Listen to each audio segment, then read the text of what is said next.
take buildings. I was thinking more sustainability would be the name of the game rather than having more raw pushing power. And that's what kind of the dazzle band makes a lot of sense. They also have the Witch Doctor already in that regard, though. Yeah. And I think the Nature's Prophet's also picked up as the hero that's going to get mech this game, as much as it's not the hero's traditional role. Like, if you're going for this 5-man push, you need the sustain. You've only got the Witch Doctor heal. I think Prophet, like, if their strategy starts working, they start taking towers, Prophet's going to probably look to pick up a mech and be that kind of utility Nature's Prophet. I'm kind of surprised that Chen is still in the pool.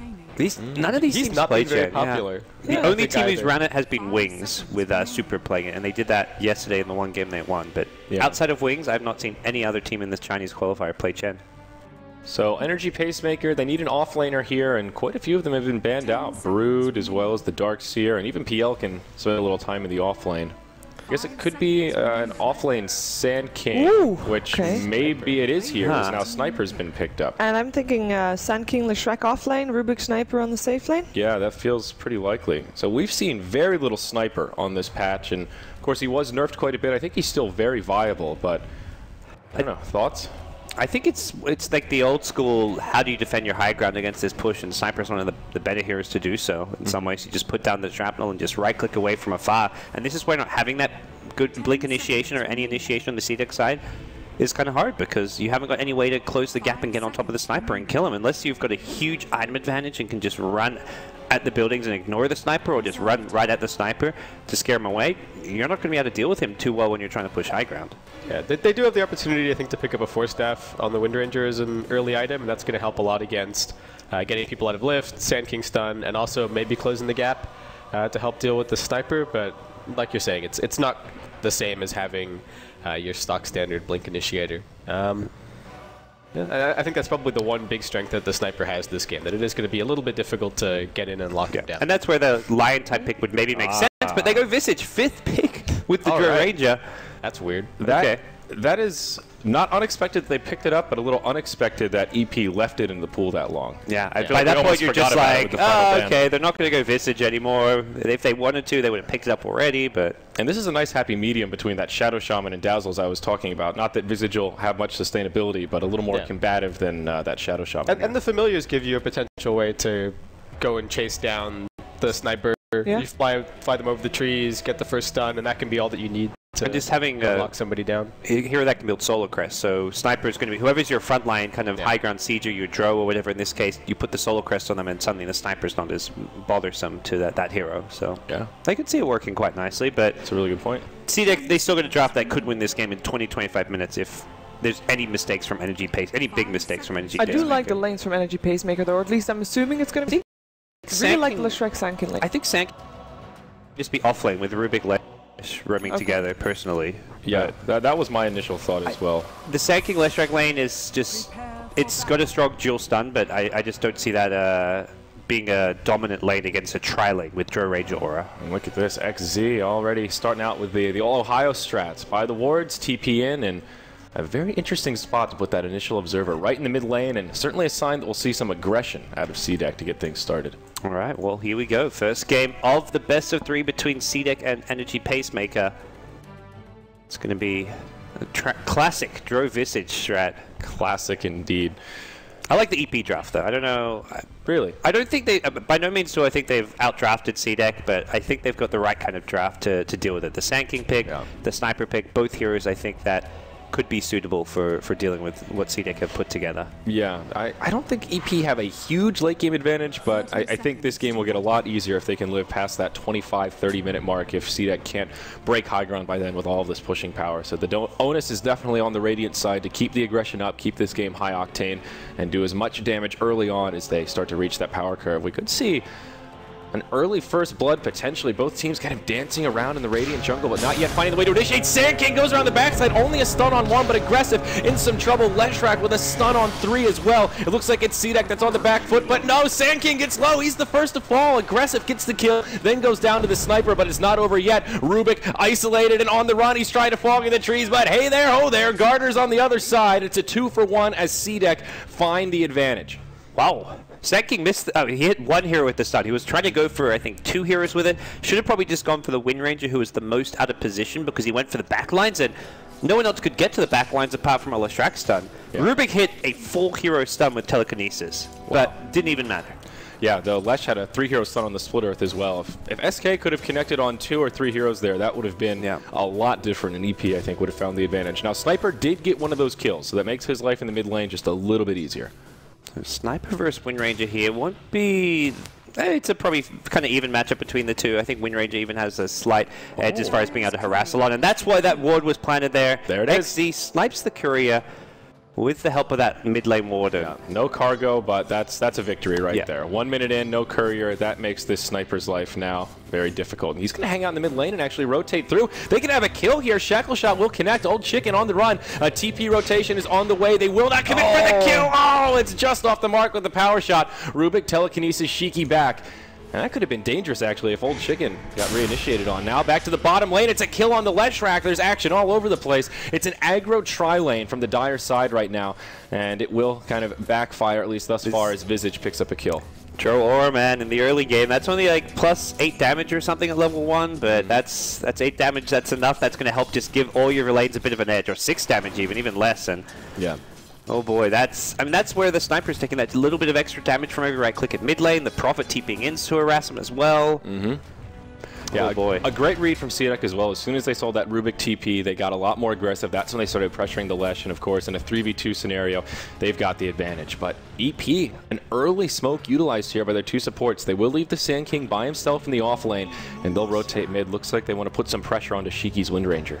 Not going to be the easiest kill. 2 level 1 supports. They'll have a shrapnel or 2, but this is all it's going to take is maybe a TP from someone like a Witch Doctor with cast to turn this one around, or at least keep the Wind Ranger alive, it feels like. Yeah, very ambitious rotation here. The Nature's Prophet could be an easier gank, but the positioning in the lane is not going to make that possible. He's hugging that tower, and there's no easy way to really wrap around. Looks like we will have a quick pause, though, as Nature's Prophet needs something. Yeah, and I think Wind Ranger was the hero they wanted to go for, but now it's like, well, the lane's pushed up too fast. Shiki's positioning was close to the trees on the south side, so you weren't going to kill him. So they'll change direction towards top, but this is not the kill they want, and it's not even a kill they're guaranteed to get. It looks like Rubik's trying to just hope for a courier snipe of his own, but this is very just ambitious play from the 2 Dire supports. And this is costly as well. When you have 2 roaming supports that are out of lane, not getting experience, that means the Sand King's getting zoned out. You see how far back he is in the lane trying to block and just get a little creep-equilibrium going his way. He can't really farm, can't really get the experience that he wants, and these 2 supports will also be very underleveled. It looks like they will not find the courier too easily. Coming out now, but it's about to be 3 minutes, so they could upgrade it. He's keeping it on the south side as well. This is... Yeah, he's well aware. Yeah, look at this positioning. They know exactly what's going on here.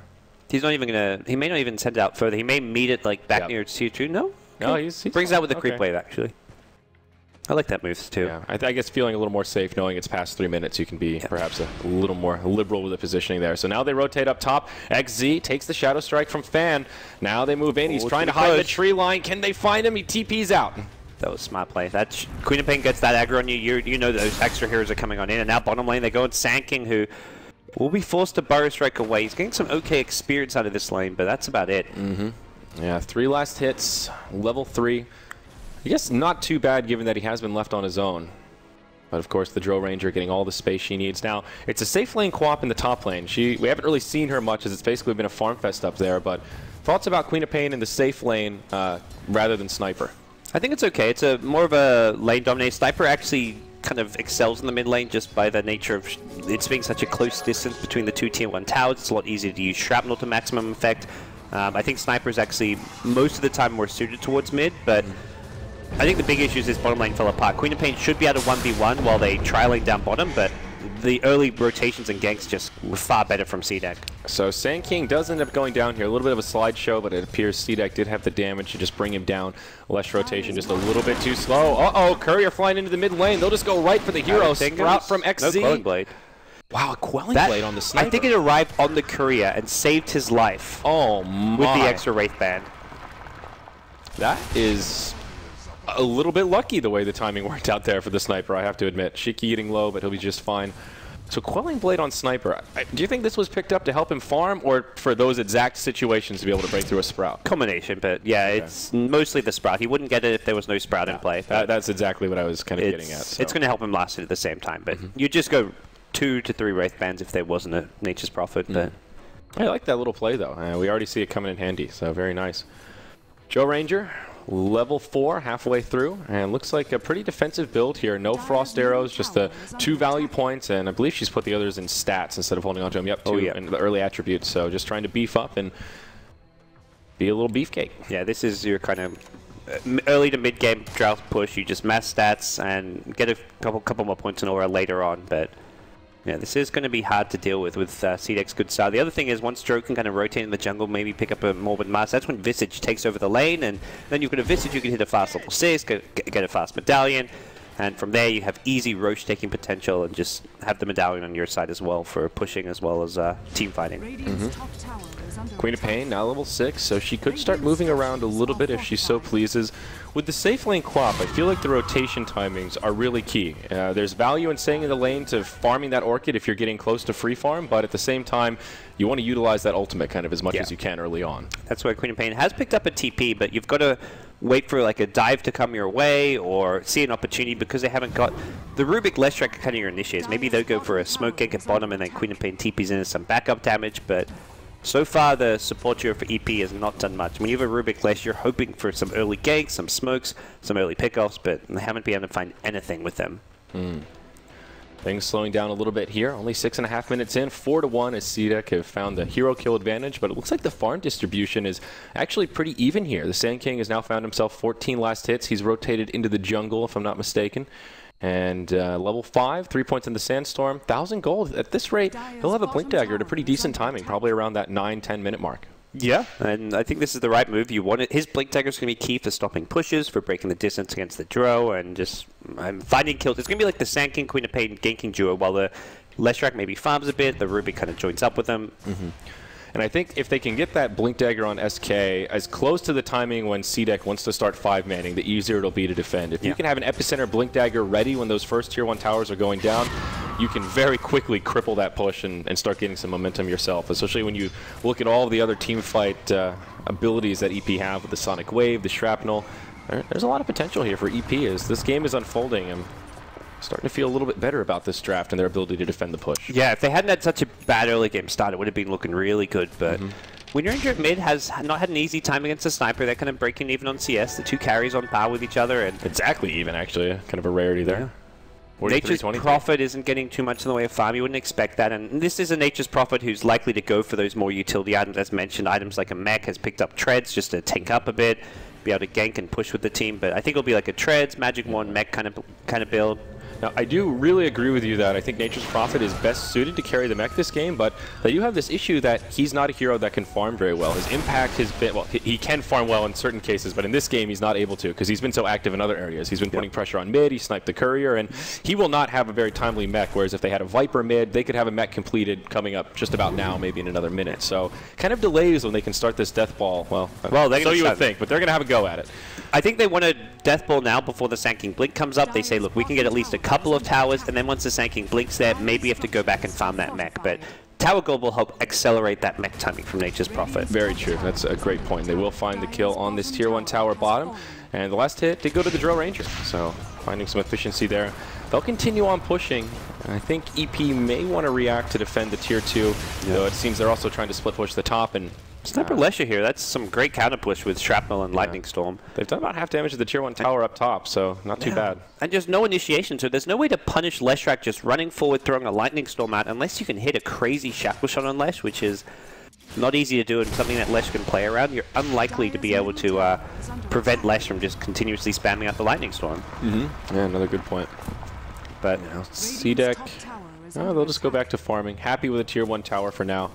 How close is the Sand King to his Blink? He's got to be just a couple hundred gold away at this point. Wow, 200 gold, and after he kills these Centaurs, he's just about there. This is a great timing. Yeah, he's going to be a happy camper. And level 7 as well, so has the levels to go with it. And see Fan pick up the point booster. Definitely an Axe. This is against the constant push, you want to have the Acceptor. So most importantly, you'll have the short cooldown, because otherwise they push around the cooldown of Sonic Wave, much like you do with Tidehunter Ravage. you have a break-even fight or you lose a fight. But hey, Sonic Wave's on cooldown, we'll just go right again, and it's only 2 minutes where you don't have a Sonic Wave. Yeah, I feel like almost every game I've seen a Queen of Pain this qualifier that I've been casting, there's been some sort of discussion or debate about Orchid versus Aghanim Scepter, and the Aghanims has just fit this qualifier so well because there's been so much of this early death ball and pushing strategy. And whoa, definitely agree. Courier almost goes down there, but XZ can't quite finish it off. Close call. He picked up a road, maybe going for an Orchid this game. Not convinced it's an Orchid game. We'll see what he. So if he does go for the Orchid, I still feel like the mech is core for this team to achieve the goals that they need to. So who does that open up to be the mech carrier? Perhaps the Wind Ranger? It could. I would initially think that that's a Force Staff from that Ring of Regen, but yeah, maybe it's the beginnings of a mech. Well, yeah, it could be either, I guess. But yeah, I like the Force Staff Wind Ranger you're mentioning. Oh, yeah. Feels like an item they do need. But here we go. Sand King with Blink, picks up a smoke immediately. He's going to look to start getting his team some momentum. I'd like to see maybe even Queen of Pain join up. They've given the safe lane... Oh, Queen of Pain's going to stay in the safe lane for now, but that just gives you that little extra assurance you're going to get a kill. If not the Queen of Pain, you need to go with at least one of the two supports, like a Leshrac, and it looks like that's going to be the plan for Sand King Lesh. Fan's been farming very nicely and also getting a lot of experience. Level 9 from all that safe lane time he's gotten.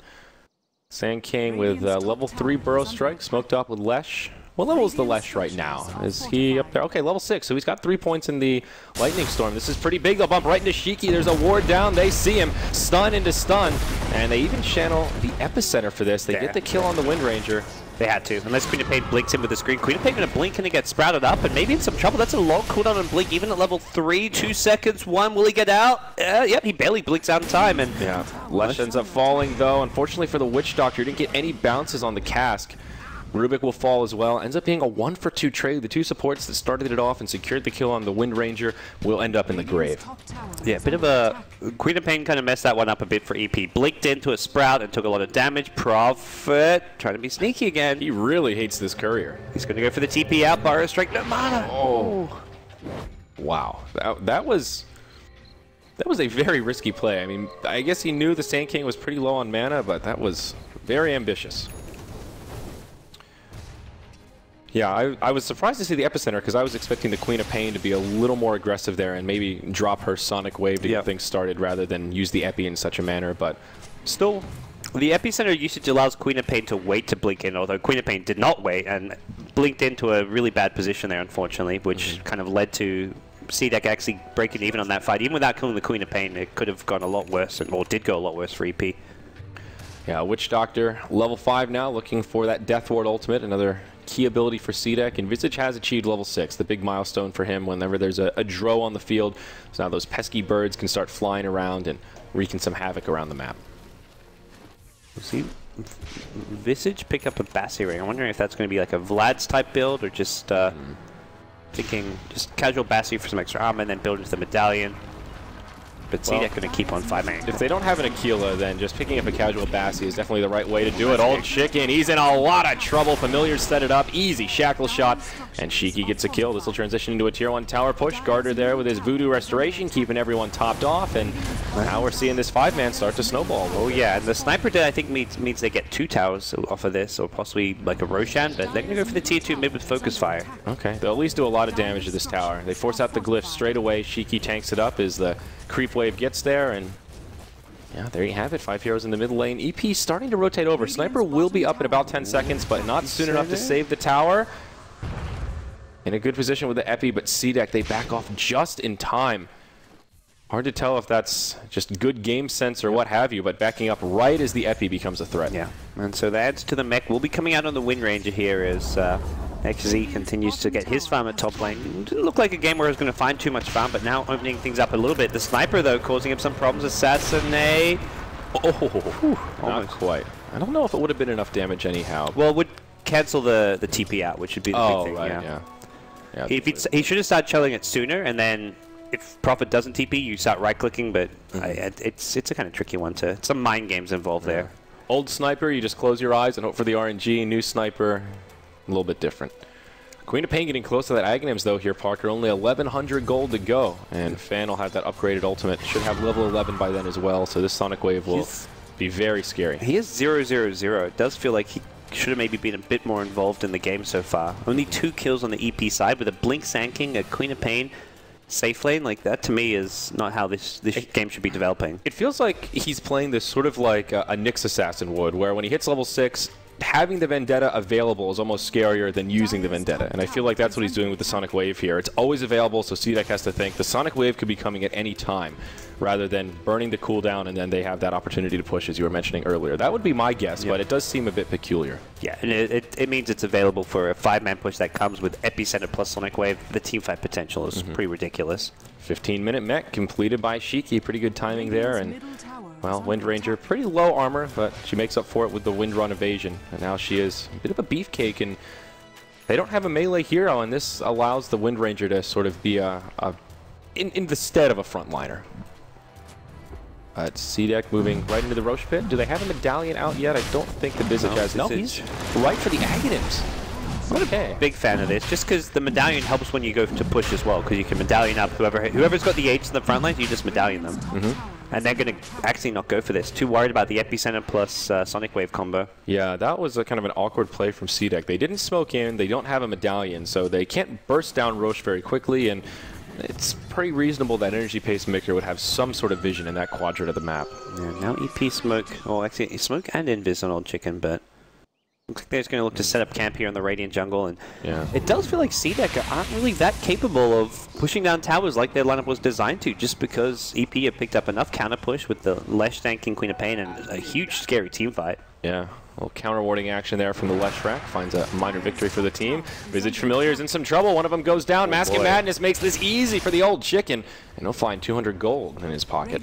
No Familiars for another 45 seconds. Yeah, they're the top tier 1 tower, which is maybe an okay trade for their Familiars, but yeah, Visage will get the last hit, so that gives him a little boost towards that Aghanims. Now, the Aghanims rush was really that classic way of playing the Dro Visage. Just get that extra bird out on the field, and it gives you that split pushing power, but it feels like on this patch, Solar Crest is just too good to pass up. We've seen a lot of Visages go straight into Solar Crest and then transition into the Ags because it gives you so much pushing power in its own right. You've got a pure physical damage lineup because of the Dro Aura 5-range hero, you've got Death Ward, etc. Your only magic damage is coming from Soul Assumption and Power Shots, so it seems like having a medallion for offensive purposes, for defensive ones when pushing, for Roshan is just a no-brainer, so. Yeah.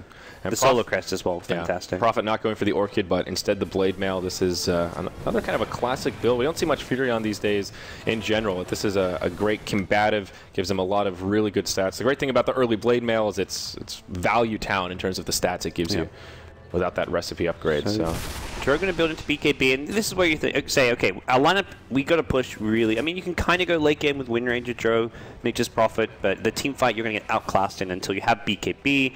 The Nature's Prophet gets Blade Mail, which is, while not a BKB, it works in a similar way where people don't want to use their Epicenter into you if they're going to take all the damage back through Blade Mail.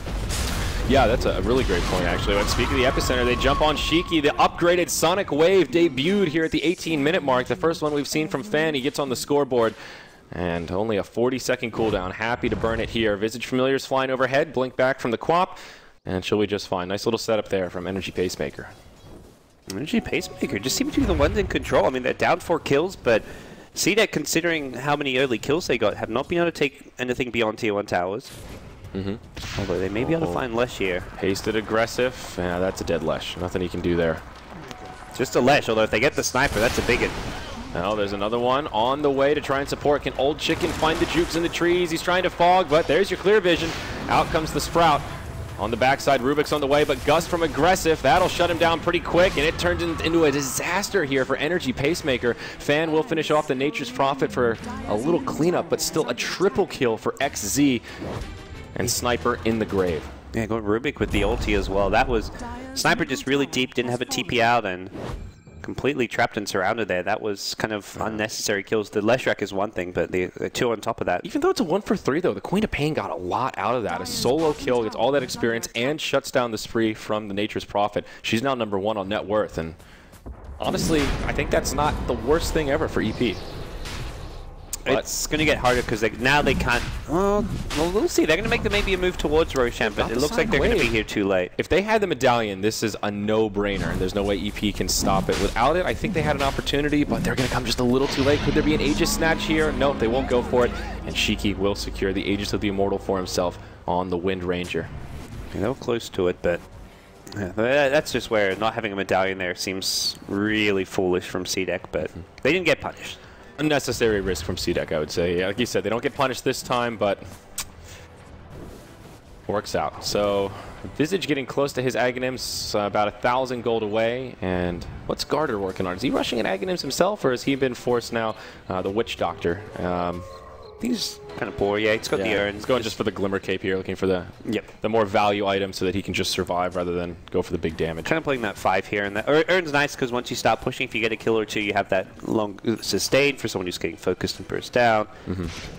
But for the most part, it's going to be probably looking to take some tier 2 towers while they've got the Aegis, and be careful about fighting and pushing around the big ulti team fight. Sand King really wants his level 11 at this point, though, and that's something which, without CDEC, maybe feel confident they can push down some tier 2s.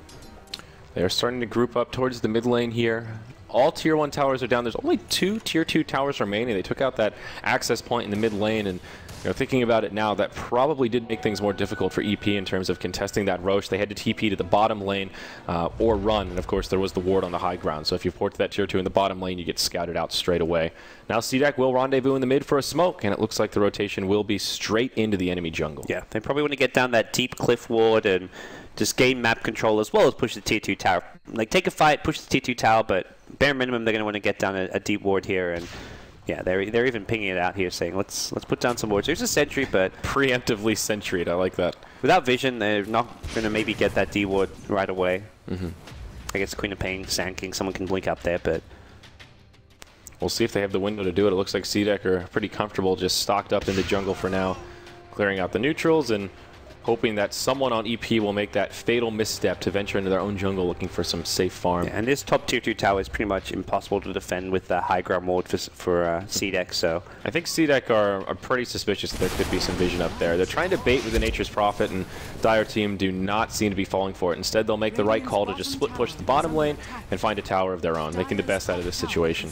Yeah, So CDEC can either just go for the high ground push, or they're going to come back and defend. They're not TPing back right now, which means they're going to look to push high ground. They're going for it, baby. They're going to look to force TPs back, or ideally get racks here, but there's no real guarantees that's going to work out. But they at least want to force EP to commit all 5 heroes back to defend and stop the split push at bottom. Oh, Treants on the high ground will get a little bit of intel, and all of EP rotate back. So they do achieve that, and like you mentioned, they see the rotations and head right back to safety. Yeah, Visage did a really good job that fight, using the familiars over the trees where the Sand King was kind of hiding, ready for a blink epicenter or blink just a blink burrow strike. So nice bit of play there just to make sure they don't get caught out. But they forced the five rotations back to base, or I guess maybe 2. There was only 2 heroes split pushing bottom, but that just opens up the map for CDEC now to go back to farming, get a few more core items, and really start getting ready for that high ground siege, which they probably feel like they're just not quite ready for item-wise to go for. Yeah, absolutely. They are getting there, though. BKB now completed on the Dro Ranger. Shiki closing in on that Aghanim, just a couple hundred gold away. And they've even got a Necro Book now on the Nature's Prophet. So the big items, the pushing tools, are starting to come out onto the field. Sniper, still not that scary. Mask of Madness Yasha, not a bad kit, but still needs a little bit of me time before he really hits that critical mass, rather. Now they're going to swing bottom, so go for another tier 2 tower. They don't have the ward up just yet anywhere near the bottom lane, and it looks like EP may consider defending this one. Level 11 on Sand King's the big thing, but we've seen it's kind of hard for Sand King to find those good positions in trees to get off a good epicenter because of the familiars. And that's going to be the key thing for CDEC, is just constantly scout out trees with power shots, with sprouts, with familiars to make sure they don't get caught by surprise by a Sand King. You can see here even aggressive, just swinging through the trees to make sure nothing fishy is going on. Yep. Of course, they see the Sand King here get scattered out by the power shot as all the minions start to move into the tower. The Aegis of the Immortal will be expiring very soon here. I think it's less than a minute until that thing's down. Shackle shot on 2, though. Leshrac taking a lot of damage. Gus to follow up. That'll be the end of the Goat Man. The rest of EP just back up towards the base, and they cut their losses and say, we just need to hold the high ground, gang. There's no buyback available on the Lesh, so if CDEC wanted to force the issue here, they could have a window of opportunity, but they will not go for it. Instead, they make the safe play, happy that they've now taken out all of the outer towers. Yep. The Aegis, I think, expiring kind of soon as well, so that's something they have to be wary of. 10 seconds. 10 seconds. So from there, they're about to pick up scary items. So Ag Scepter on Wind Ranger, Prophet's going to get close to his Necro 3. They'll 5 minutes till next Roshan's quite the wait for them, but I think they can just use that 5 minutes to just farm up that next item or two. So Here we go, gank top lane. They're going to blink in with a Barosek. Queen of Pain throws the ultimate, and XC will go down. Not the biggest deal, because Aegis had expired anyway, so they weren't really looking to continue pushing. Old Chicken barely lives on just a sliver of HP. There is a buyback available on the Nature's Prophet. Of course, he could just TP on in, so there is still maybe a chance that CDEC can make a play here. Very aggressive free positioning. chip damage with Sniper healing at the fountain. They know Sniper has to go back and heal, and he was so low that was just free damage on a tier 3 tower. Yeah, gets it down to about half health. Now an E-Blade, second item on the Queen of Pain. That is a rarity, especially given that the ultimate is now pure damage. It doesn't really play that nicely with the E-Blade. I guess saving teammates against physical damage, but that's a big investment. That is a really... I'd love to hear the stats on how often that is the second item on Queen of Pain. That's... I don't think I've ever actually seen it. Aghanim's E-Blade, have you ever had the pleasure of seeing that item trajectory? I've seen the much later E-Blades. Like the Ghost Scepter's second item is fine, but upgrading it to the E-Blade seems kind of peculiar. Would have liked to see maybe like a Shiva's Guard for the physical damage picked up by the Queen of Pain. Also gives a bit more AoE damage, some slow as well. I think Shiva's might have been a nice little pickup, but... I feel like there's something I'm not seeing here. There's got to be some kind of additional synergy that is just not coming to light. But most of their damage is magic damage. The Sniper, they only physical damage on their side. So use it on the Wind Ranger, the Nature's Prophet, and you can blow those heroes up a lot quicker. The Drow, unfortunately, has a BKB, which makes the Drow not the easiest or best target to go on. I mean, Aghanim's into Orchid is still a very viable build on Queen of Pain that we see pretty commonly, and it can still lock down that target. Orchid would have done much this game, though. Like, there's not many good targets to Orchid. You can maybe stop something like a Witch Doctor Death Ward, but at that point you can just get a Yule Scepter or something. Yeah, but even just for locking down the Wind Ranger so she can't try to Wind Run away. Drow already has a BKB, so I guess not so useful there. So yeah, perhaps not. To me, the really appealing item in this game would have been the Shivers. Yeah, I think so. A bit on the pricier end, but I mean, you just spent 3.3k gold on an Eagle song, so... I'd say relative to the E-Blade, it's not really too much more. Yeah, you'll just maybe need another 1,400 for a plate mail, and you're there. Well, here we are. Energy Pacemaker holding up the high ground as CDEC are smoked up as a 5-man squad, rotating through the mid lane, looking for a straggler that may be outside of the base, but they will be sorely disappointed as EP are positioned appropriately at this stage of the game, anticipating that CDEC want to break high ground very soon. This is about that window of opportunity where you want to do it. 30 minutes is a good rule of thumb time when carries start to take over, and Sniper will very soon be approaching that critical mass territory. Well, critical mass is hyperbolic, but big damage. Yeah, I like that he's going Glass Cannon, just Yasha MKB. Seems like you're just going to have to be sitting on the high ground defending and hoping that you can kill people without getting jumped on. It's going to be an answer to the Wind Ranger evasion and just allow him to just sit as far back as possible and hopefully stay alive. Yeah, they've got a lot of peel as well. If the Sniper gets jumped on, there's a lot of stuns to follow up. Sand King as well as Lesh and Rubik can do quite a bit to try and make some space for the Sniper if he gets hit. Interesting dust pickup from Sand King. What's he got dust for? He just like flew some dust out to himself. Witch Doctor, okay, there we go. Yeah. Garters picked it up. Pretty scary item in the hands of the Witch Doctor. It's a very similar mechanic as the Lothars with the ultimate, so you can sit there invisible. If there's no detection, then I guess Lesh could still interrupt it, as could the Sand King, but easier said than done when you don't know exactly where he is.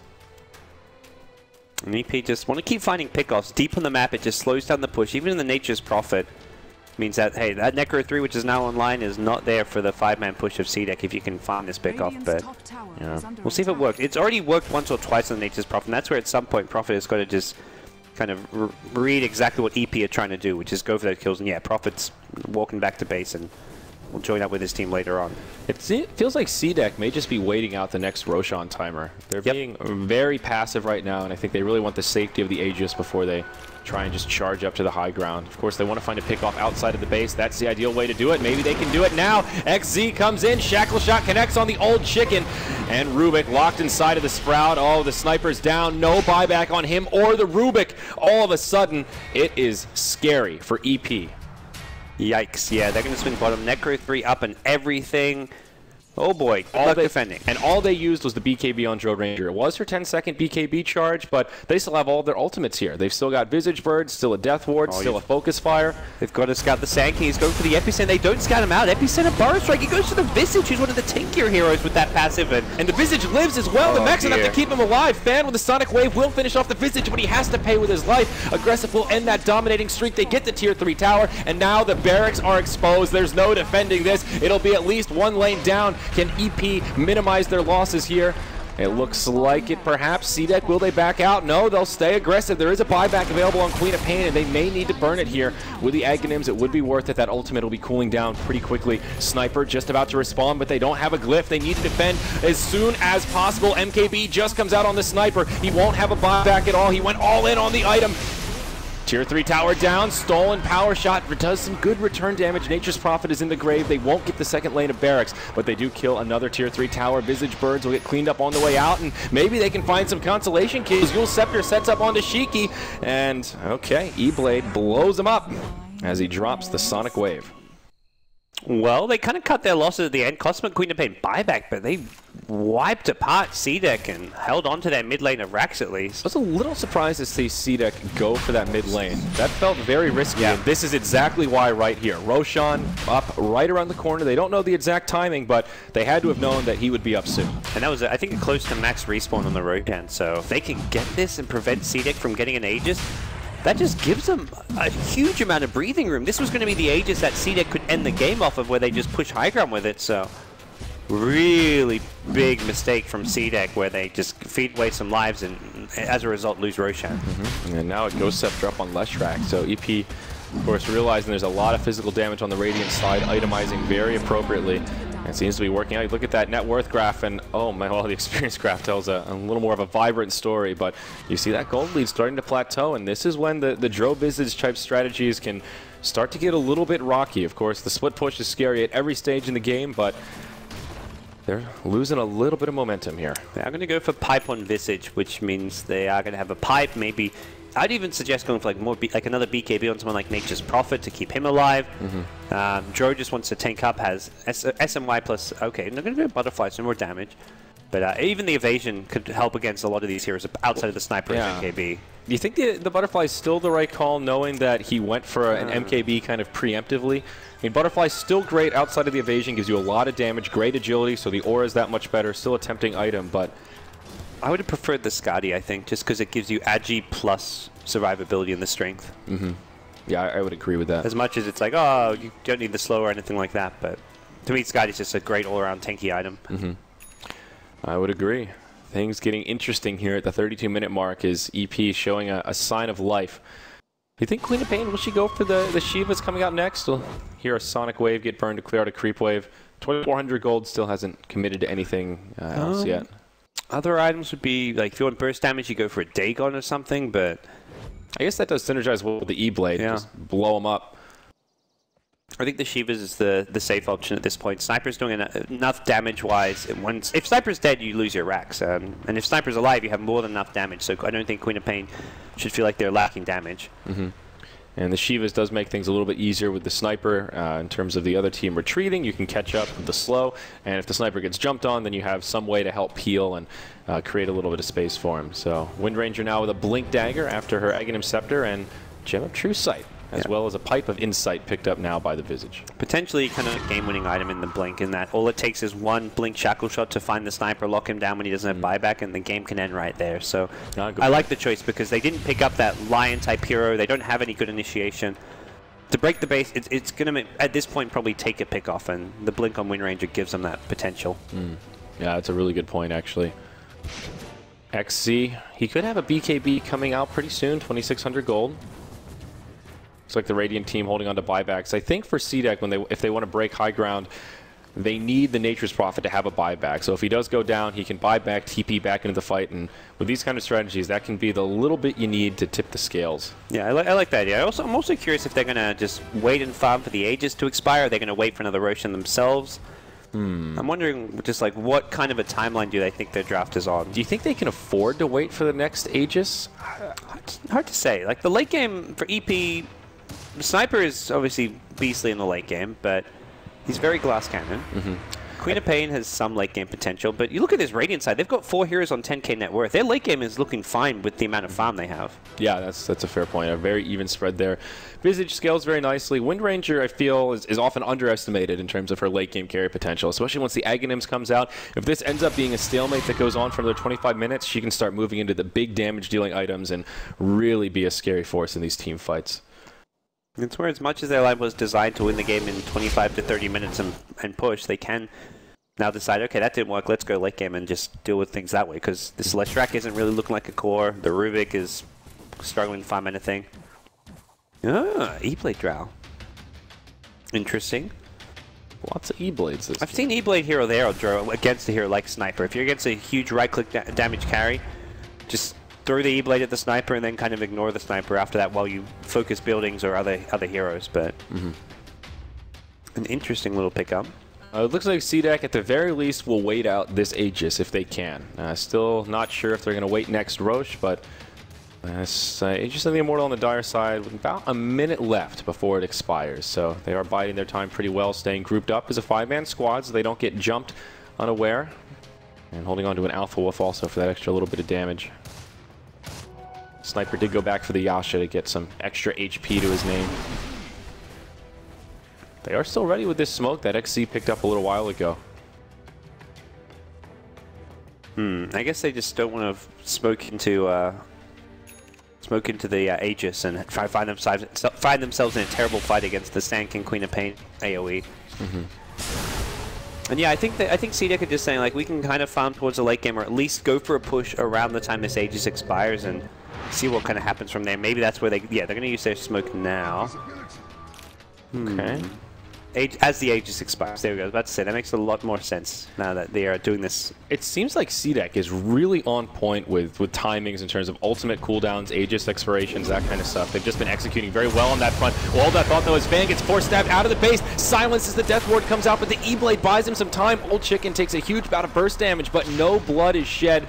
That results in a kill. Aggressive does burn his BKB. Now Visage gets caught by a stun. There's the Sonic Wave to follow up. Visage is down. Shiki can't mech him fast enough. Simply put, it's just not enough. They also get one of the Necro units.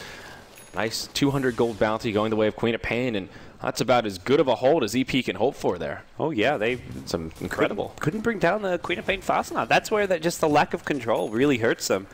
Wind Ranger didn't actually hit the shackle shot, and yeah, they got a silence off, but more importantly, without the shackle shot landing, the Queen of Pain just self-E-Blade, and there was no ability to damage and kill off the Queen of Pain. It's all physical damage. The force staff out of the base was interesting, but just wasn't enough to yield the kill. Was that a force staff by CDEC, do you know, or by EP? I'm not sure. It looked like an aggressive force staff to me, but it's hard to tell. They'll get a quick pick on the Nature's Prophet. Is there a force staff on the Radiant side? No, so that was a team force staff pushing him out. So a bit of a misplay there from EP, I guess. I think it's okay. Like, they're trying to focus him in one place. Yeah, you push him towards the enemy in some ways, but it makes it a lot harder. Like, some of their spells maybe miss. Like, it also breaks shot. up the fight as well. Yeah. Queen of Pain's out of the base. They know she's pretty safe with the E-Blade, so then they have to make that split-second decision. Do we commit into the base and let Quap live, or do we try to commit for the Quap, in which case they're outside of the base? So in that regard, it is sort of a heads-up play. And right now, EP completely stabilized this game. They've got Sniper farming. They're finding their pickoffs with the Queen of Pain Sand King. This duo has just been constantly on this Nature's Prophet, and yeah, Prophet's avoided a few of those ganks like we saw earlier, but in the current game, there's been enough pickoffs for EP to at least claw their way back in. Sand King channeling his internet skills here, just turtled up in the trees, waiting for someone to walk by and spring the trap. Fan will kind of do the same as he turtles up in that spot behind the Tier 1 tower rubble. He has an ulti orb, so see what his item of choice is going to be. Possible Lincolns, Hex, Skadi if he wants to go fighting in kind of tank mode. I would lean towards... I don't even know. I don't know if Hex is like a crazy big item to get this game. Just the lockdown in general is pretty good. It still gives you initiation tool to jump on the Dro so she can't BKB. Yep. I think there's some value there. And the Ghost of Warding spot, yeah. I feel like Queen of Pain with a Lincolns is unkillable because you're not getting shackle shotted at that point. But yeah, I think the extra lockdown and ability to kill a Dro is pretty nice. And the Dro's BKB is still pretty healthy. I think it's at 8 seconds right now. She's only used it twice, if I recall. Yep. So that's good news for CDEC at least. Yeah. A 5-second BKB at this point against like Sand King, Leshrac, really even hurts. stuff like Shrapnel is still annoying in the late game. And you can tell that EP are getting a little more comfortable in this game. 5-10 minutes ago, they were very defensive, kind of turtled in their base unless they found an opportunity to leave. And now they're looking for more aggressive opportunities. And CDEC, they're feeling the hurt. They're grouped up as a four-man squad, smoked and ready to go. Nature's Prophet, the laggard who's farming in the meanwhile, and of course will TP in when this fight breaks out. Sand King gets the vision on the high ground. He does not break the smoke. I think he revealed the Alpha Wolf, maybe? He did. You're right. The Alpha Wolf is revealed, so they see it looking around. Shiki comes in. Shackle Shot connects on the Old Chicken. BKB used by Aggressive, but the Force Staff on Old Chicken, it keeps him alive. They still get a kill. The Sand King falls, but the Sniper, the value target, stays alive. Yeah, Sand King ended up really kind of out of position there. I don't think he maybe saw the Alpha Wolf, or if he did see it, he didn't realize what was going on and how many heroes were there, because he like burrowed off the cliff, didn't have Burrow Strike or Blink Dagger available, and was suddenly surrounded by 5 enemy heroes with a gem. And he's like, okay, I can Sandstorm, but they see me. Yeah, there is a gem on the Wind Ranger, worth mentioning here. Now, Sand King does have a buyback, so there is still some hope to make this defense. Queen of Pain, happy to use her ultimate to clear out the creep wave like that with that short cooldown. They'll pick off a Visage Familiar, and Sand King will buy back. Not the biggest deal, too. Sand King has most of his core items. I mean, maybe he's someone who would ideally like to pick up a Shiver's Guard this game, but it's not going to hurt EP and with their 2 main carries, Queen of Pain and Sniper, still doing well. I mean, 40 minutes in, the longer that EP can drag this out and stop CDEC from sieging their high ground, I think the better their odds get in general. About a minute till Roche comes up, and ooh, that's going to be a big one. I'm not even sure who has the better control around the Roche. I guess EP have the better team fight, but CDEC the better Roche taking lineups. It's fairly even. It'll come down to positioning and initiation as it usually does, but more items coming out here. BKB completed on the Wind Ranger. EP really hoping for a fast Roche respawn there. They smoked right into the pit. Now they're looking for pickoffs, but they're going to keep the Alpha, or there's a Radiant Alpha Wolf in there, so this will be scouted out. They'll clear it up and claim their territory here around the Roshan Den. So CDEC have to be constantly wary of that. At the same time, CDEC aren't going to lose the game off of EP taking Roshan. So last time but it's what allows CDEC to get another lane of racks, having Aegis and Cheese this time. Oh, Hex out on Furion now. And a Linken's on the Sniper. So similar logic for the Queen of Pain, but now for the Sniper, Shackle Shot initiation is not going to be so easy. And there's nothing easy to break it for Wind Ranger. I guess what is you Grave Chill is a spammable ability, but the Visage will never really be in position to do it. You're only getting these shackles because Wind Ranger blinks in with the shackle shot. So this is where I feel like they need like an Atos or something to have that long range to break the Linkens, but. Look at this. CDEC just busts through Roshan, and Aegis of the Immortal goes to Aggressive. He does use a BKB charge to make sure he doesn't get picked off and waste the Aegis, so it doesn't come for free, but a victory for CDEC there. Yep. That's going to allow CDEC to go for another push here, and this is where EP will be truly tested. Defending high ground against Aegis and Cheese, as well as the double BKB on the CDEC side. Well, they should be waiting maybe the Drow BKB to come off cooldown, but yeah, that's going to be up in about 30 seconds, so they should at least, by the time they get to the base and they're truly ready to go for that, they will have it. It's a late medallion from Sand King. I guess just saying, look, they're about to push high ground, Aegis and Cheese. This is possibly the final push. Doesn't have buyback, so he may as well buy the Solar Crest if that's what he was thinking about. But yeah, it looks like it is. He's moving right to that secret shop, and Archie blows. I like this pickup. It's really never too late for a Solar Crest for the most part. A very powerful item. Put that mischance on Drow or Wind Ranger. I could see that. I think it's going to be used more offensively this game. Yeah. I guess you put on Queen. Whoever's blinking in, like he himself, not so much, but the Queen of Pain maybe when Queen of Pain blinks in. You can use it both ways. I think it depends on how they want to take these fights. We'll see up top. Sand King comes in, misses the Burrow Strike as Shiki blinks back. Trigger finger there. CDEC trying to find the right angle to initiate here. The mid lane of Barracks is still standing, though it is exposed. And they're kind of split. I like that they're split pushing a bit. If they group up as 5 for one lane. It looks like it'll backfire, though. Hex catches the Nature's Prophet out a bit too far. Epicenter gets channeled. The gem hits the deck, but now Shiki pops the BKB, comes on in, and on the backside, Rubik forced to retreat. He's in a lot of trouble, but will live for now. Sand King now trying to make it back. The Old Chicken gets stunned up. So many low health heroes on the Dire side. And Sniper, he's stunned, but he's still alive. The Death Ward doing big damage, but it's not enough for the kill on Fan. Sand King does end up going down after all. Glyph used by the Dire side, and CDEC will now start sieging the high ground. Somehow the Sniper died on the backside. I'm not sure when that happened during the slideshow. By power shot, I'm guessing. Is that what it was? Okay. The Visage. Okay, well, Windranger got credit for the kill, but who the hell knows? Thank you, Perfect World. It's going to be a lane of barracks here for CDEC.